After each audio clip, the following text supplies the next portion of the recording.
When presenting the case that Jesus rose from the dead, the Christian will often point to a set of historical facts which generally boil down to Jesus was crucified, people claimed he rose from the dead, and now the church exists.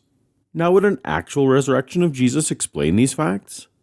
I suppose, but a supernatural explanation can be used to explain anything.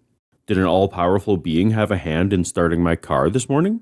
It's certainly possible, but it's also possible that when I turned the key, a mechanical process drew air and fuel into the cylinders, a spark was ignited, combusting the system to begin the engine revving. We can't rule out that God started my car, but his involvement isn't necessary to explain my running car. Is there a similar explanation for the existence and history of Christianity? Please indulge me for a minute and allow me to lay out one possible scenario. Around 30 AD, the Middle East was littered with apocalyptic preachers, including one Jesus of Nazareth. This Jesus said or did the wrong things at the wrong time to the wrong people, and was crucified on a cross. As was a standard Roman practice for the crucified, Jesus' body was thrown into an unmarked grave outside of town. This Jesus had some followers while he was alive, but most disappeared into lives never recorded by reliable history, never to be heard from again, all except Simon Peter and possibly John. For a culture without last names, there were a lot of people named John. Devastated after the death of his mentor, Peter may have suffered post-bereavement hallucinatory experiences, or PBHE, a well-researched phenomenon documented in papers like these. With PBHE, a lonely, low-mood, fatigued, anxious, bereaved person without history of mental disorder will have an abnormal sensory experience. In about a third of the cases, the individuals will report seeing, hearing, and talking to someone deceased.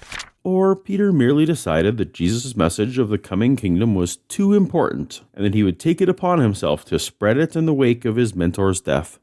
At some point, Jesus' brother James joined the cause, along with one of the Johns. Stories about Jesus began to spread, not primarily by Peter, but rather through the person-to-person evangelism of the day. Neighbors talking to neighbors, merchants talking to customers. These conversations were meant to recruit new followers, not relay an accurate oral history. So in the telling, details were expanded upon, embellished, or even invented each time they were recounted. As the movement began a life of its own, Peter the fisherman was not around to personally affirm or correct the tales being told. A few years later, a Pharisee named Saul was traveling around persecuting these new Christians, burying the moral guilt of his actions under the certainty that he was doing the will of God. But on his way to Damascus, he suffered a psychotic break, possibly some form of guilt-induced post-traumatic stress, manifesting in a vision of the allegedly resurrected leader of the group he was harming. So affected by this experience, Saul changed his name to Paul and began recruiting for Christianity and writing letters to churches outlining his theology.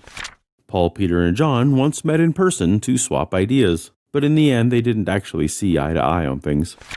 After several decades, a variety of Greek-speaking people who never met Jesus, or even Peter, took it upon themselves to begin writing down some of the stories that had circulated about Jesus and the sayings attributed to him. These written fragments were later compiled into what we now call Gospels, including some links to Old Testament themes, some explanations about how the guy people knew from Nazareth could also be from Bethlehem, and activities they imagined post-resurrection Jesus did. A great many Gospels were written. Each author who compiled a new version expanded upon Jesus' power and his divinity, going from a preacher who did miracles only under very low profile, to the co-creator of the universe who performed publicly at the drop of a hat, to someone who killed and resurrected people out of spite, to a powerful resurrected military man with an anthropomorphic giant talking cross as his sidekick. On occasion, some of the early Christians were troublemakers and suffered consequences because of their disruptive behavior.